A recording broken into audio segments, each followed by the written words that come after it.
श्रीमते रामानुजाय नमः।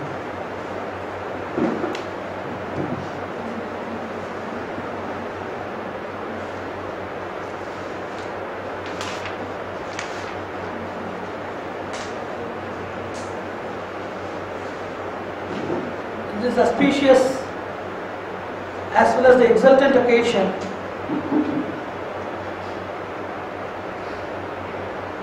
a discussion about the terminology, the ideology and methodology of education is to be presented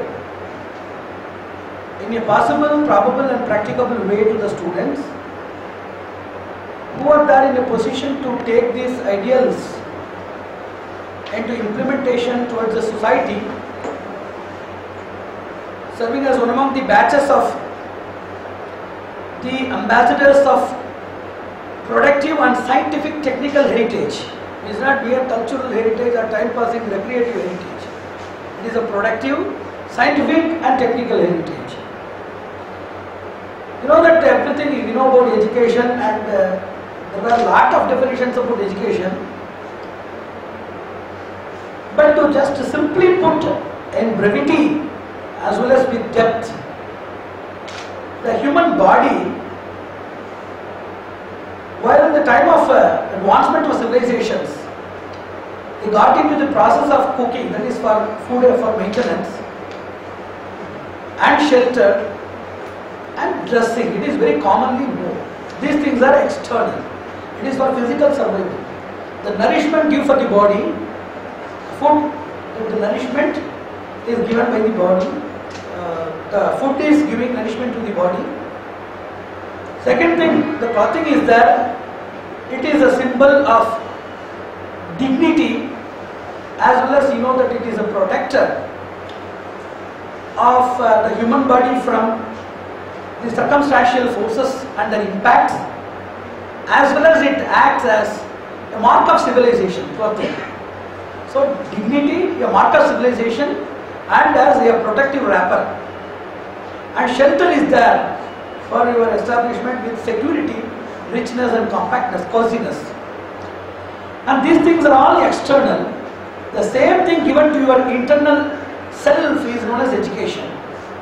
Education is the shelter for your inner self.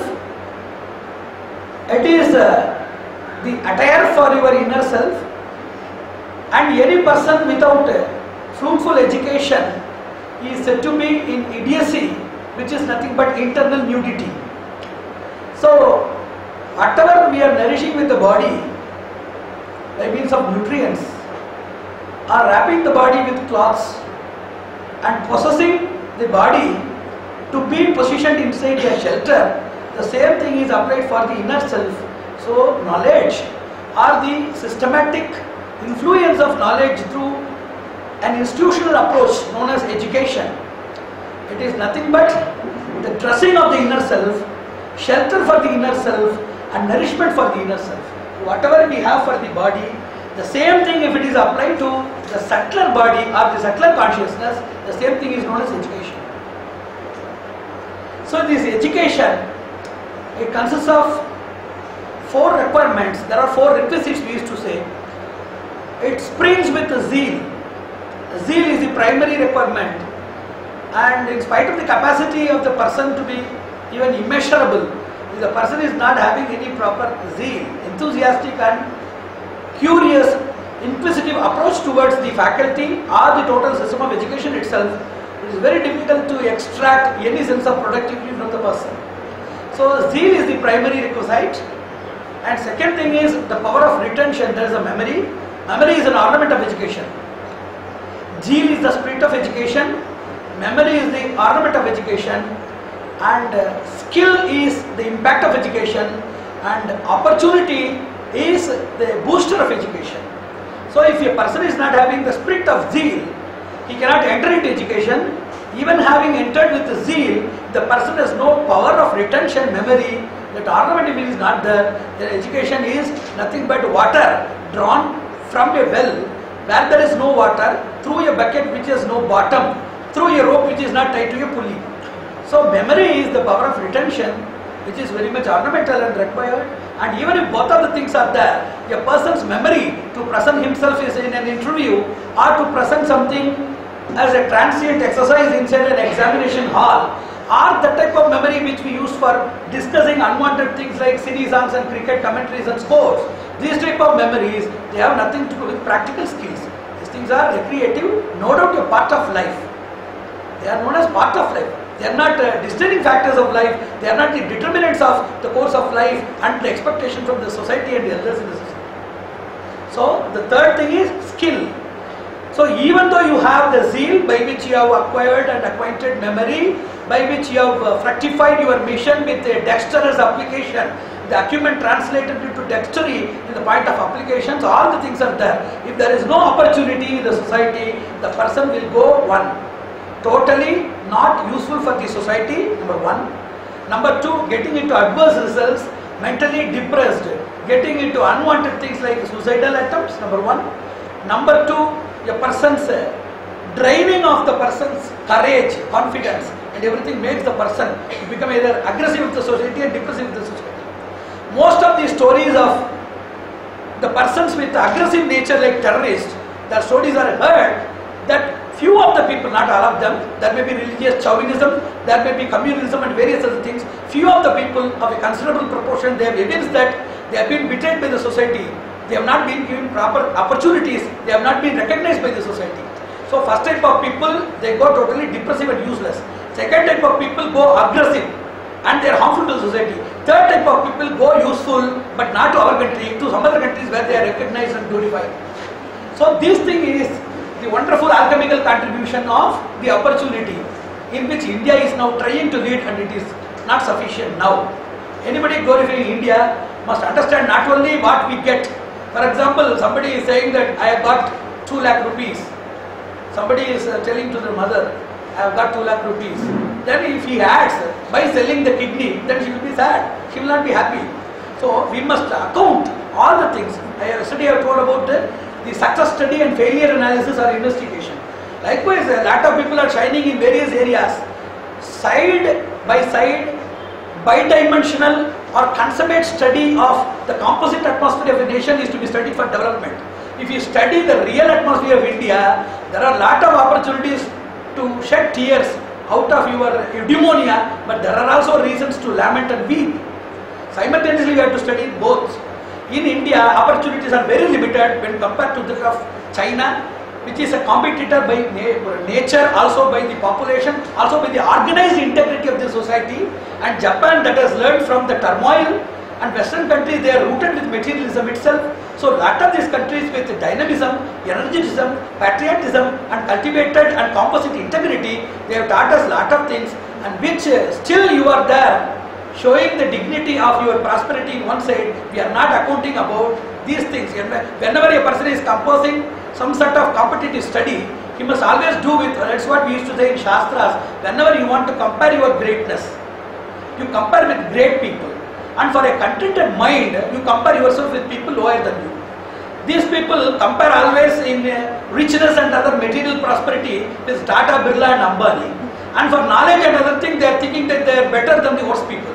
This is not a proper way of comparison. So always we must not be thinking about Ethiopia or Somalia, and we must be thinking that we are prosperous.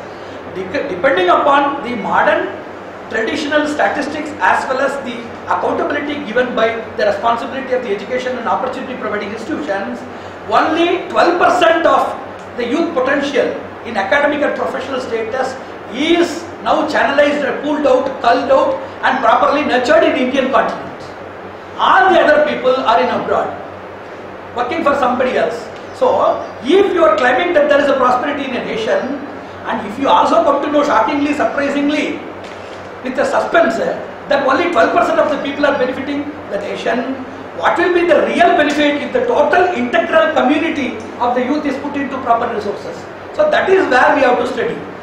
Each and everybody is having some sort of mania, like xenomania, that is to learn new things, to see new people, to visit new countries and to have a different style of life. Like xenophobia and neophobia, it is xenomania and neomania. Anything new, anything different, anything foreign, it has an attraction. So opportunity study. So I think that it is not done. Every month there must be a class for 2 hours in each and every college about opportunistics. This month, what is the global study and global resources bank for opportunities and how is it in India, how it can be pulled. Every month they have to conduct an extracurricular class, how to improve the zeal and retain the zeal. One class must be there. If you are not teaching zeal, if you are not teaching power of memory and to acquire the same thing, and also the skill development projects and the methodologies for opportunity acquisition and procuring the opportunities for effective turnover, if they are not taught, a mere syllabus is taught. Mere syllabus is nothing but the content. It must have tools to cook out. We used to say Nimitta Karana, Upadana Karana and Sahakari Karana in the cosmology. Likewise, if you have some materials, ingredients to cook, you must have also tools for cooking, like stove, like a pan, like a kindling, like a spoon, plate. All of these ingredients are required to cook and serve. Likewise, what the ingredients have been given in the syllabi, they cannot be completed unless the tools for cooking and serving is provided, and that is not there in the syllabus at all. They need not be in the syllabus at all. That is extracurricular, and it depends upon, there are 2 things. One is the duty of a teacher, second is the commitment of a teacher. You know that the parents, they have a portion of a teacher's responsibility, and teacher, they have the portion of a parent's responsibility. So the preceptorial responsibility of the parents will boost your knowledge. The parental responsibility of the teachers will boost emotional balance and also respect, courage, command, mutual affection and mutual reliability and mutual fraternity. This is developed. So parents have a portion of a teacher's responsibility and vice versa. Likewise, if a teacher considers everything as his duty for salary or for reputation or for standard just to get 100% of pass mark, then he will deal only with curricular things, that is ingredients. The tools can be given only by teachers with commitment, not with duty. Duty demarcates you within that area, and this commitment, it will not sleep till you reach the goal. That is the difference between duty and commitment. Duty gets over when the job of the person is being done. Yes, I have done my duty. But commitment, till the impact is envisioned in the person, it never sleeps, it never eats, it never drinks. That type of motivation is given by commitment. We want people not only with duty, but also with commitment. So, I request the educated, the to be educated and being educated, as well as the education developmental community of the society, to get into these 4 major subjects or pillars of knowledge, like the zeal, memory development, boosting of skill, dexterity, performance, and 4th is opportunity. Regarding opportunity, we are having a joint venture with the society. Unless the society cares, there are 2 governance. One is your governance, which gives you this memory, skill and zeal. And it is the duty of a government to provide opportunity. So it is a bilateral venture, and the other things are unilateral venture. You must raise your voice, just as we are raising voices for salary boosting and for pension boosting and other things. They are preparing a lot of things with processions, and they are having a lot of protests and agitations. Like that, let them have this for these also. Opportunities. To develop opportunities, we must demand from the government, we must protest against the government and see that we are getting the rights of opportunity to survive within the country. Wherever we are there within the country, our knowledge can be distributed for its own cultivation, centralized knowledge for cultivating the same thing. Just as seeds drawn from the paddy harvested is cultivated in the same field, it must be then reinvested, resown in the same fields of the Indian nation to get the harvesting multi-orific in nature. Multi-orific in nature. So these 4 things have to be read. And regarding this thing, I want to say about the 3 defects of modern education. Memory must be everlasting. Now the memory is ephemeral. Memory must be everlasting. It must be ephemeral. And the second thing is knowledge or subject, it must be relishable. Now it is coercive. The third thing, your understanding must be not repetitive. It is not the understanding of repetition, something read and repeated. It must be realized. These 3 things are the defects of the modern education. Instead of being realized, can anybody wholeheartedly say by Kellner-Solvay process how iron is manufactured or extracted? They cannot say, because they least bother about iron. Is anybody bothering about the process of iron or Kellner-Solvay? No, because they don't relish it at all. As they don't relish, they don't realize. As they don't realize, the memory is not everlasting but ephemeral. This is the vicious circles of oblivion, loss of memory. So, either you have to select, there are 3 opportunities. Very important thing we have to say, number 1, if it is not relishable, realizable, you don't select the subject at all. number one.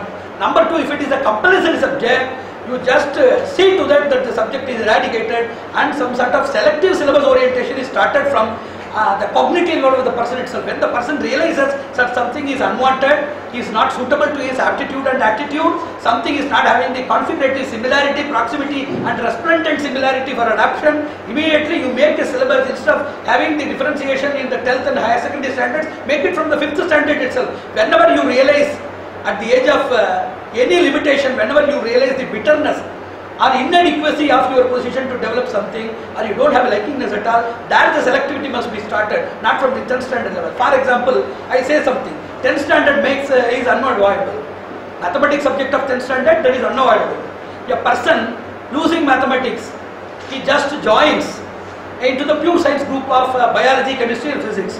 In the mathematics, apart from the normal mensuration, trigonometry and set theory, normal things that we see in our human life, all of these integral calculus, differential calculus, vector algebra and matrices, who is going to see in the life?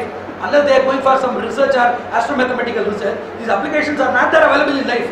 These people, they are forced to read those things and write in the examination, by which the natural zeal of a person as well as the capability is exhausted in the 10th standard, and the person is not going to see that again in his life. Even the mathematics student is not going to do any sort of integral or differential calculus throughout the life. Can you see just except being a mathematician or a research person, can you see any person as a student utilizing these things? It is not there. So unwanted, extra possession of materials which are to be expurgated. I have made a program with the NCERT while we are discussing. I made, it is known as the principle of expurgation, that which is not required for the person at this level, that which is not going to see in his life at all, that which is not required for the person's personal, collective, integral, federal, domestic, social and other atmospheres of his life, that must be expurgated. That simplifies the syllabus, and wherever there is application, you can deepen the syllabus. If you want to have a book of 500 pages, you deepen the syllabus that is in usage. Don't put addition of syllabus which is not in usage. So this we told as a principle of expurgation to those people. Likewise, these three defects, kindly consider. Number one, if the subject is not liked by you, don't take out of compulsion. There are a lot of people, I used to say there are 4 types of education defects in the society. One is limitative, I know only this. How many sciences are there? Is anybody interested in polymer science, geography, geodynamics, metametallurgy or order metallurgy, material science? How many sciences are there? Genetic engineering is there? Nobody is selecting. Everybody is selecting the same subject. Limitative is, I know only this, so I will study this. Limitative. Imitative, everybody is studying, so I will also follow the same. Then competitive, he has joined, why I must not join? You say I am going to join and I am going to succeed. It is competitive. Coercive, my father wanted to study, he could not, so he has forced me to study, I am studying this. My father studied this, due to which uniformity he wanted to establish in the family. He is a doctor, I must also be a doctor. It must be in the genes, na?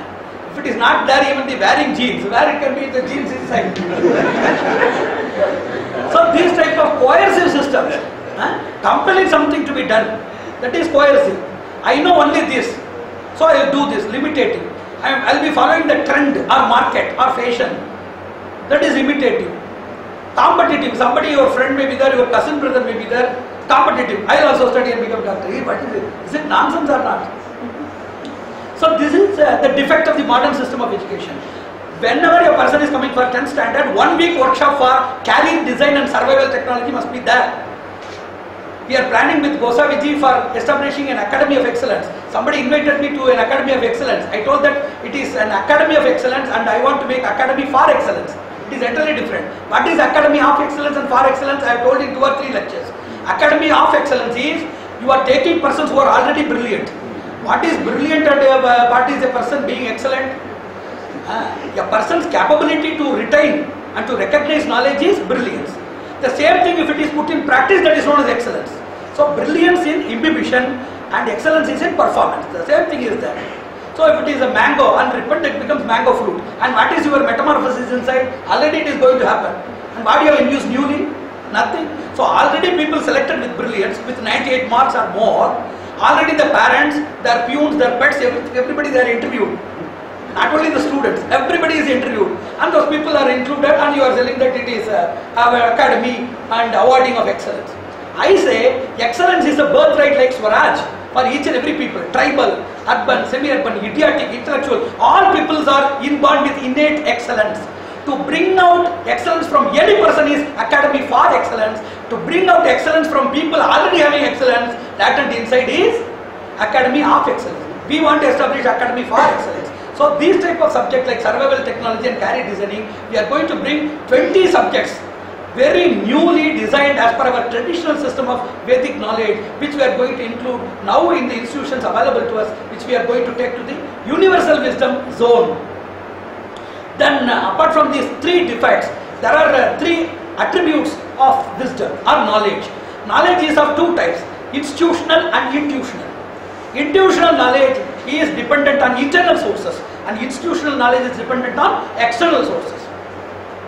And these external sources, institutionalized, they give three major benefits. Unless the three requisites are not there, that type of education is worse than nations. What are they? The first thing is quality, second thing is equity, third thing is accessibility or affordability. These things are the qualities for good education. Good education must have quality. Second thing is equity. Then the third thing is accessibility or affordability. All of these things united that frames real education's genuine status. Switch off these lights. Is producing much of heat. These three qualities must be assured by whom? By educational institutions. Shall I say a competitive story of the educational development? The government started educational institutions. It's a very interesting story. The government started educational institutions. When it started educational institutions, the government, generally there is a name for government, not for all governments in the world. This Indian government, generally there is a name that government institutions are insufficient in performance, especially with hospitals, also with the schools. Even though the most poorest person of the rural area, if they are admitted in the government hospital, the known people will say that you are admitted in the government hospital, forget and inform all the relatives. Immediately it may not be true in all the areas. There are also sincere people, but some punyavans, they have brought us by their bitter experiences which they have assured to the public. This nomenclature or this notoriousness has been brought by some worshipable personalities in the institution, due to which it has been named after all people. So when this education has become a commercial product, we want to study about the history of knowledge commercialization. It is one of the history of knowledge commercialization that we have to start. As a probe, we have to deeply get into that. And in the Shastras and especially Arthashastra Chanakya, he gives a very great aphorism. A healthy country or a really genuine country, prosperous country is a place where food, water, medicine and knowledge are not sold. Now everything is sold. Let us forget about food and water. That has become a business. That is something tangible. And this health, both the physical as well as the mental and intellectual health, that must be supported by the government. It is a duty of a masculine government to support it. And they must not tell us to control population or to limit your resources. That will be always growing and the limitations will also be growing. You have to develop the nation simultaneously. You must not do any unilateral measure. So likewise, where education and medicine is sold, in that area, the real prosperity, Lakshmi, will not be there. And whatever there in the disguise of wealth is Alakshmi and it is not Lakshmi. Then the government institution started, and whenever all of these great people, the aristocrats, plutocrats of the society, like we used to say the royal knight, duke, nobles of the western hierarchy, all of these people, they started going abroad. And all of the people, when they started going abroad for good quality education, then only some private people, some knowledgeable people, they started some organizations here. And it included a lot of investment for infrastructure to be distinguishable from the government, as the government is not interested in expansion, in elucidation, in extension of the faculty discipline as well as infrastructure modulation. When we talked about the medical college syllabus, when I were addressing that medical futurology lecture, we were addressing at Gandhi Medical College to a lot of doctors. Then one professor who came there was very much lamenting that the medical education methodology that prevails in the country now, it is at least 2 decades backward. And no modern equipments or upgradation of the syllabus is offered, due to which the private people having status of autonomy, they have invested large amount of their resources both in the risk as well as the financial investment and also in the infrastructure management. They have done lot of things, and to get those things back, to get the fruits of their investment, they have to fix high prices which are affordable to the higher member of the societies. This was copied, imitated by the middle class higher people and higher class middle people. High middle and middle high people, they followed all of these things, due to which the awareness of good education, quality education has tempted even the lower class people to go for unaffordable prices to get into those institutions. This is the history of the commercialization project of education in India. For that, we have to do some sort of renaissance. These type of expansions, no doubt they are unavoidable. Investment is also unavoidable. We cannot say people you invest and don't expect. That is not possible except you are a yogi or a tyagi. And the people, those who are investing in these things, the same thing, 2 things that I have told, that they must not be commercialized.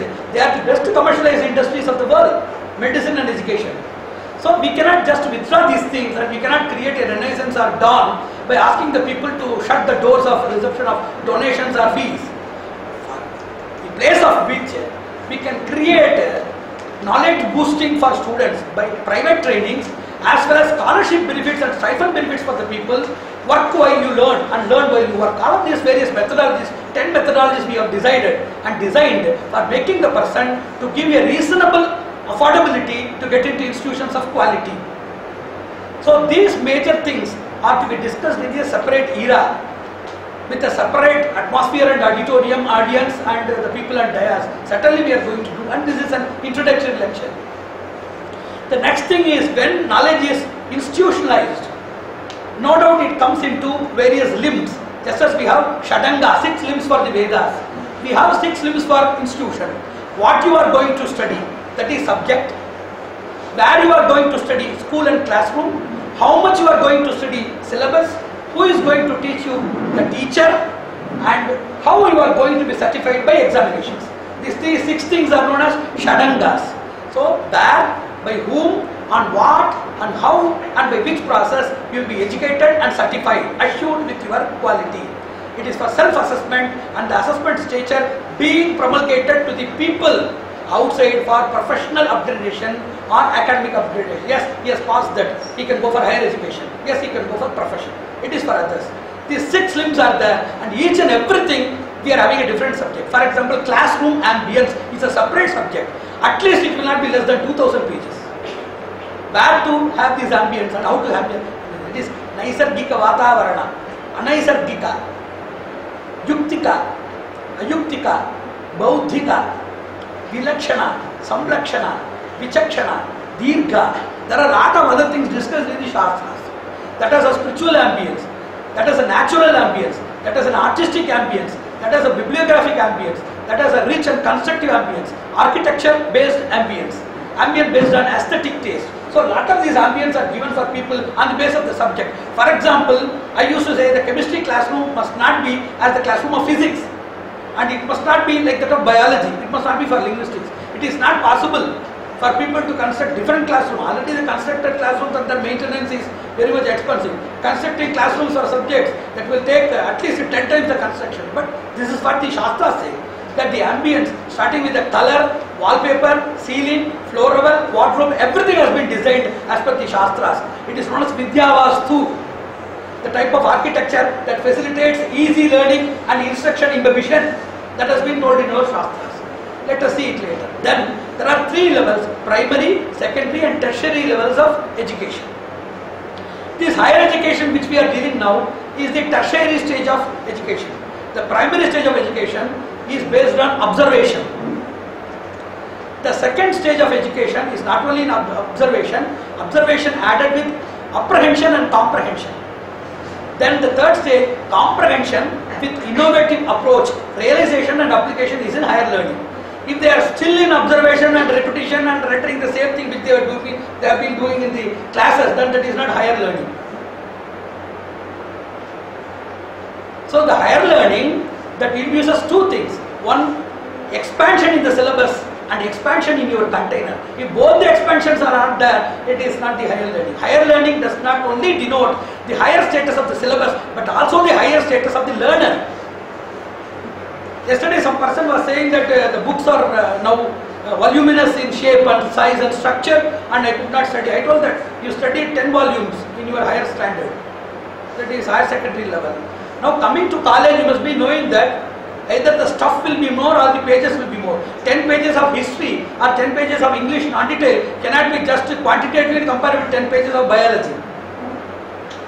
10 pages of history, that is Tale of Two Cities, there is a non-detail, 10 pages is there. Their value, stuff value is 2 units. Whereas 1 page of biology, especially zoology, you take zoology, binomial nomenclature, then Carolus Linnaeus and binomial nomenclature, just remembering the names. Remember the names of the binomial nomenclature or botanical names in botany or chemical equivalents from Mendeleev's periodical table, and remember something from Tale of Two Cities or Chhatrapati Shivaji Charitra. They are not equivalent in status. Remembering some names of scientific origin or also paralinguistic or exolinguistic origin is very difficult, and remembering something in which you like more or you are acquainted more. So it is not having any quantitative similarity or proximity or equivalence. So these type of things, whenever we grow with syllabus, you know that next year you are going to have more syllabus. If you are going to a job, you know that you will be having more risk, responsibility, commitment and liability. Are you prepared for that? You are preparing only the syllabus and you are not preparing yourself, the preparer. And there is an intellectual gymnastics, it is known as intellectual gymnastics, by which gymnastics, you know, the body is flexibly made as a rubber in which all points and joints are movable. There are people who cannot step even in forward, and they are just bending themselves in all alphabetical shapes. O, M, N, P, everything they can make in Russian circus. This is not necessary for all people. Is it necessary for all people? See, we need a reasonable flexibility for taking something, balancing something, putting something. There are some actions. One is known as climbing, second is known as jumping, one is known as holding. These are all the normal mechanical activities of our physiokinetism. It is known as physiokinetism. This is essential. Nobody is going to put jump and other thing, climb over the wall. These things are very unwanted mischiefs like Tom Fire and Huckleberry. But intellectual gymnastics is very essential. Physical gymnastics is not essential. Just as those people, they make their physical body flexible, and multiplasticity and multi-elasticity is dimensionally brought out by their time impressionable practice that they started from their younger years. The same thing must be advocated to also as in intellectual gymnastics. You must make your intellect to have the same elasticity and plasticity, to be applied in logics, to be applied in arithmetics, to be in linguistics, to be in music and other fine arts, to be in innovative sciences. All of these things you must be having a multi-flexible, multi-dimensionally plastic and elastic system of intellect. For that, there is a separate subject known as epistemological plasticity, by which the basic core of knowledge can be converted into everything. The Vedas say, Ena Vijnanena Sarva Vijnanam Bhavati. By knowing that unistructural or uni-ingrediential element of the world, the primeval ingredient of the cosmic expansion, that Mula Tattva, you can understand everything beneath his creation. That type of knowledge the Vedas assure, and no doubt it is an ocean. For example, if there is an ocean, what you want is a glass of water. Likewise, in the ocean of the intellectual gymnastics, for your limited education of either commerce or engineering or medical applications, at least you can have a glass of water to quench your thirst. So that also, intellectual exercises of gymnastics, we are going to keep it as a separate subject. On the basis of which, now I have told about the various areas of education and other things. Scientifically, there are two things. First, we must understand what we are. When we understand what we are, we will realize that we are suffering due to deficiency. For example, if somebody is sitting, he is having a big book. Immediately, he will have an impression because of the unawareness of the self and its immense potential. He will be saying that the book is very great and he is somewhat incompetent to enter inside the book. But if the natural retention, synaptic pruning, yesterday I told about that, the natural retention and assimilation talent of the brain and the system, if it is induced, he will realize that this book is insufficient for his knowledge to cover and possess. Really, the brain, for your wonder, the whole printed syllabus or printed or manuscripts or mentally transferred or whatever may be the source of knowledge, the whole universal sources available now that can be very comfortably, commodiously positioned in 1 by 1 lakh portion of your brain. It is not for a Swami or somebody else, it is common brain. We are not having the exposure. For example, the opportunities are there. A person is a tribe. A person is a tribe. He does not know anything except the trees, birds and animals, insects and other things, reptiles inside the forest. The same person is brought to a rural school. He is given the opportunity to know about the letters. He is getting into literacy. Will he be expanded or not?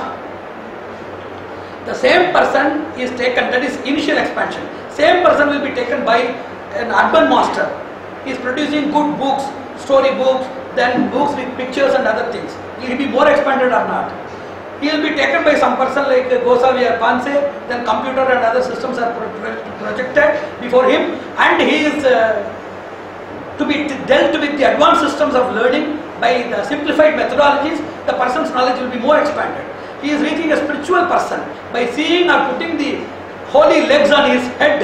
Immediately he will have not the translation or transliteration of the stuff of the knowledge, but the transmission of the knowledge. Immediately the person will be charged with immutable, inexhaustible, indubitable knowledge. So depending upon the sources available to you, whether it is a computerized instrumental education, second it is a bibliographic education, third it is an institutional education, fourth it is a spiritual transmission. Any person being exposed to the grounds where he can get himself more exposed and realized, depending upon the proportion of exposure, area of the exposure, the velocity and gravity of the sense of exposure within the persons who are utilizing the person's talents, the person is expanded, the person is enhanced and exalted. So this is the great thing. So your brain has the capacity. The problem with you is you are reading, trying to read everything with the brain, but you have not read about the brain and how to use it. What are the three problems with the society, with the mundane society? One, they are living with the blessings of God, but they don't know anything about God. They are understanding and analyzing everything with their mind, but they don't know about mind and its control. They are knowing everything through their brain and its retention process. They did not study of the neurosignal processing and the neurocerebral functional efficacy of a person's inbuilt system to get grahana, dharana, milana, sankalana, pravachana, prayogas. Attention, assimilation, retention, collection, recollection, production and application.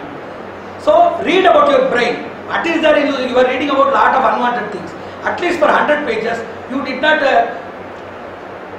go into such a deep probe of doing brain surgery. I am not going to teach that. What is brain? How it is affected? For example, if there is any intrauterine problem for your mother, brain is affected. If there is any iodine or magnesium deficiency for you, brain is affected. If you have got any cerebral fever like malaria in your small ears, brain is affected. If you have optical deficiency, putting spectacles or having migraine and headache, your retention is affected. How it is affected? Medical study of the brain, not for surgery or for any meditation or liberation process. I am not telling about it. That type of limited study of the brain, how to enhance the brain performance in time selection. There are some new things which the modern people they have never heard of in modern technology. One is vertical thinking. Second is improvisation techniques. Now in the Western world they are promoting this. Without any sense of the divine lineage of seers and gods, they are doing that and they are successful. With this heritage, we can be hyper successful. If electricity that catches you in normal hand, dry hand, if it is wet, it will catch you more. We are wet with our spiritual boons, then we can catch hold of the electrification of the knowledge development process and their impact more than what the Westerners could achieve. That is the greatness of our background. If background less, recently developed barbaric civilizations, they can get into success. It is just like the difference between a sleeping rabbit and a vigilant tortoise. A race was conducted between a rabbit and tortoise, which you might have read in your Esther years. In your budding years, you must have read this. We are no doubt a rabbit but sleeping, and they are no doubt a tortoise but they are vigilant. So, in spite of their background being barbaric, having no history more than for a millennium, they could achieve that. That must create a zeal, a rosha, a type of a practical, productive and salubrious vengeance, a power of retaliation in your mind, which is a healthy competition, by which with this heritage we can be successful at least 10 times more what the Westerners they have achieved and they are about to achieve. So improvisation techniques, vertical learning, meta planning and productive plan analysis. These are the new words which are there in education research methodology. International Institute of Education Methodology Research of Cornell University, they are placing the same thing. When the university professor discussed with me, I told that there are 200 more techniques which you have not invented in Vedas, and I named them also. So that is the greatness of it. For all of these things, within 2 or 3 months, it is the duty of these people on the dais to create a syllabus, and it is not, you see, there are 2 things. Somebody asked me in the Science Congress, already we are struggling with our syllabus. If you are going to teach something more, then will it not be an additional burden? Then it is not so because of 2 reasons. Number 1, it is not an additional syllabus at all. It is an additive and booster to the already existing syllabus. As it is a process of simplifying your already existing syllabus by 2 ways. Your performance will be into 10 and your risk factor included will be 1 by 10. With 1 by 10th of the risk you are taking, you are going to get the benefit of 10 times more than the proportion of success that you can get now. So isn't it an additive? Is it a disturbance? Or is it a deviation to your already existing syllabus and its burden? So instead of being just as a burden mounted on a donkey, we are willing to make you a horse if the king is mounted. So these type of techniques are to be made. There are 2 types of techniques. One is a sportive technique, second is a serious technique. Sportive technique is just gain something while you play. There are 2 types of sports. That which is a mere exhaustion of your energy sources like cricket and other things. That is the exhaustion of your energy resources. And there are some things which we boost our energy resources by such games. For example, chess is a good game that improves analytical knowledge. There is some game which you might not have heard at all. It is known as graphic pebbling. Graphic pebbling and Tractics recently introduced 2 games for knowledge perfection. I wanted it to be included in our country because we only started it, and due to migration, colonization, invasion and trade, it has flown into the regions of Japan and China. From there it has been transported to other Arab countries who also visited here for trade. So these Fractics and the graphic pebbling, once we must conduct a seminar on games, sportive techniques for boosted learning, sportive techniques for enhanced performance. There will be a separate seminar on that subject. So apart from this, there are 2 scientific researches going on in improving the educational skills. One is concept mapping, second is cognitive mapping. Cognitive mapping is done by Dr. Hyman and Joseph D. Nakow. He has done the cognitive mapping along with the concept mapping style, in which the organized behavior of the concepts arranged in the brain fit for execution has been designed. So one is the cognitive mapping, second is the concept mapping. For example, in concept mapping I will just describe in 2 sentences. One is an organized way of producing. For example, you see objects, you see events, you hear names and you visit with places. So places, events, objects, names, everything is synchronized inside the mind. But that is in random motion. You are not having any practice for that. For example, you cannot just go inside a gymnasium and lift some weight in a single day. Likewise, the mind, it is known as intellectual burden. Just as there is the burden of physical mass and weight, there is also a burden of knowledge. And a person or a parent or a teacher compelling a student, pressurizing a student to read a subject is a sin, and it is also hazardous to the intellectual and mental health of the child. You cannot just ask your 8-year-old child to carry a bag of paddy on its back, because you know that it is not capable. Likewise, irrespective of the physical maturity or fluency or command in English or the talent of storytelling or some other thing which is not connected with knowledge boosting, a person's intellectual standard cannot be measured. Physical maturity is different, your communication skill is different, knowledge skill is different. But practical skills of the concerned or specific area of knowledge, that must be separately measured. Are you having any knowledge assessment table? Whenever a person is admitted, then we are asking the PAN card number and the other details of the parents. And what are the genetic troubles, what are the vitamin deficiencies for the children, what are the operations done, and what is the health background of the family, is there any hereditary diseases or something. Everything must be taken as a tabulation. It is known as knowledge assessment table. Knowledge assessment table done at least with 10 major classification. It runs with 10 major classification. One is hereditary, family background and atmosphere.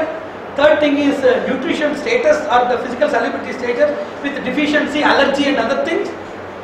Then we have to take care of the operations, the accidents of the person before entering into this college. Personal likings and dislikings, everything must be tabulated. It is known as knowledge assessment table on the basis of the behavior, demeanor, physical history, patient history and family history of the person. It is how scientifically we have to start the school of education. So concept mapping and the cognitive mapping, both of these things must be certainly implemented. Then next we are coming to the concluding section of the educational technology syllabus. What is education technology? Education technology is not preparing syllabus with bonded voluminous books with colorful pictures and terrifying equations. It is not education technology. That is education methodology. Educational technology is a science by which the syllabus that is casually got into the, that is casually, it is just a casual. You must note on this word casual. It must not be causal, it must be casual. Casually gets into the people of various areas and regions in concept and cognitive skills. There are two things which I want to say. One is hasty generalization. Second is hasty discrimination. Bringing all the students of different level to a same classroom is known as hasty unification. You cannot teach the same lesson in the same manner to all students. And there are three hindrances. One, even though the persons, that is the attendants of the class, even though they are having some doubts, so many people are reluctant. And some people, they consider it to be a prestige issue, that even though if they don't know, they have to observe silence and they have to nod their heads. That has become the prestige of some people, some sort of shyness and reluctance. And number two, lot of the people, most of the teachers, I am not specifically denoting any teacher or institution, most of the teachers, if they clarify the doubts, the people, the students are more confused. So, as they don't know the art of clarification, so the students, they want to be in a secure zone. Let them be, even if they are destined to be confused in their fatal region, they want to be little confused or limitedly confused. So the art of clarification and simplification is not taught to students at all. The students are becoming teachers, then they will do the same thing. Are they going to get any metamorphosis like there is in butterfly or tadpole? Nothing is there. Same students, they are coming as teachers. Writing some exams for teacher training and other things. Teacher training, not training. So these reluctances and lack of clarification techniques with the teaching community. And third thing is, unless the person is having the basic foundation in this thing, even though thousands of clarifications you give, the person cannot understand at all. The third thing is they must have a foundation. For example, if you don't know Rigveda at all, how can I clarify you with Rigvedic doubts? And I can do if I am ready to sacrifice my whole wisdom. Then you will remain with everything and I will forget everything what I have learned. So this reluctance with people, that must be moved and they must bravely come forward to get knowledge not only from teachers. You ask your group students, will you not be having some student who gets, somebody told that all the students are failing. They got 35 marks, some student told me. Then I asked, none of your classroom students, they have passed in the examination? Yes, only one person got 67%. How he got this? Go and approach him. So some type of, some friction between the persons with the inferiority and superiority complex that prevents you from group reading and mutual discussions. So there must be a lubricated relation between the people, eradicating all the complexes, having a common goal to bring good name to the society, starting with bringing good name to the institution where you study. So this must be removed, reluctance must be removed, and teachers' clarification techniques must be improved, and teachers must be conducted, they are conducting classes daily, at least they must be conducted class, at least as a bi-monthly or monthly schedule. They must be conducted classes, how to deal with clarification analysis, objective analysis, subjective analysis, then project simplification, product simplification, lineage, orderly placement, multiple reading, multiple faceted reading, multitask reading, knowledge maintenance, returns process, all of these things must be taught to the teachers. It is a higher learning process for the teachers. It must be done. Third thing, you must have a foundation. Chemistry, if you are reading as a bitter medicine instead of a better opportunity, then however the teacher grade may be, even it may be the four-faced Brahma or Brihaspati, they cannot teach you at all. The person having no foundation, who can teach the person? How he can sleep in a bed which does not exist? You must have a foundation. So these three problems are there. So education technology is of three types. One more three types I am going to say. Already I told, if you don't like the subject, don't take it, number one. If you like the subject but could not do that, improve it. These two things are for you. And teacher is having a wonderful, miraculous quality. It is different from a teacher merely teaches as well as an ideal teacher. Ideal teacher has three qualities. If the subject is hard, he or she can simplify. If the subject is obscure, she can throw light on it. If the subject is bitter, she can sweeten it. There are people I have seen who have taught chemistry and biology, and we will be listening to as if we are watching Discovery Channel or Animal Planet. There we have seen people. It is how you have to sweeten the knowledge. There are people who have taught even non-details, sweet non-details, even comedy non-details, like the Adventures of Don Quixote. It is a very comedy non-detail. They have made it as a tragedy. I have seen a lot of non-detail teachers who have made the comedy novels as a tragedy, and we have also experienced some teachers who have made even the greatest tragic, unassimilable subjects of biology sweeter than that of UFO, sweeter than that of sweeter, shrewder, smarter and sharper than that of the video movies or channels or whatever the greatest media entertainment that he possesses. That is the skill of a teacher. If we create 10 teachers in a village or in a particular planned city, that is enough for creating at least 1 lakh productive students. So these three things are very much essential that we must make. Sweetening wisdom. That is a pleasant presentation skill, PPS. One. Second thing, removing obscurity and giving clarity. And number 3, simplification of knowledge. If it is hard, simplify. If it is obscure, throw light. If it is bitter, sweeten it. This talent, is there any syllabus book for that? Till today there is no book for that. Somebody could drain the book from the Vedic syllabi or from the Vedic basis, from a traditional linealogy. We have to outsource the materials and prevent the younger society from being drained or made aberrant from the sweetest system of knowledge, which has not been properly presented now. The presentation problem has resulted the people to get into something which is very relishable, to be considered it as a battle now. Everybody is struggling with education. Why you have to suffocate and struggle with education? If there is an opportunity to relish and rejoice, why you have to suffocate and struggle? Education is a tameable cattle, it is not a terrific battle. You can keep it under your control because you are the knowledgeable soul. You are the infinite soul, knowledgeable soul and sentient soul, and all the books in the library, they are just like a mosquito to your transience, to your ambience, to your transcendentality. You are the Sarvajna Swayam Prakasha Atma. You are having infinity within you. It is not a philosophical saying you are everything and you know everything. This is a philosophy. But it is not only a philosophy, it is applied philosophy. There are 2 types of philosophy. Applied philosophy is use it. How to prove that? Then that is why knowledge assessment table you can make that. You are going to prepare a syllabus and make the same. Then this education technology, there were 3 schools of Western thought. One is the behaviorism, second is cognitivism, and third is constructivism, made in various areas. The Westerners, they have analyzed on the basis of their scriptures and the mentality and receptivity of their own people. So India-based, indigenous or Indianized system of thought must be done with an editorial board of knowledgeable, versatile, conversant stalwarts of the traditional impeccable rim and lore. Then we are going to bring the dawn of our nation by creating the people to get into the real source of wisdom. You see, there is only a starting trouble.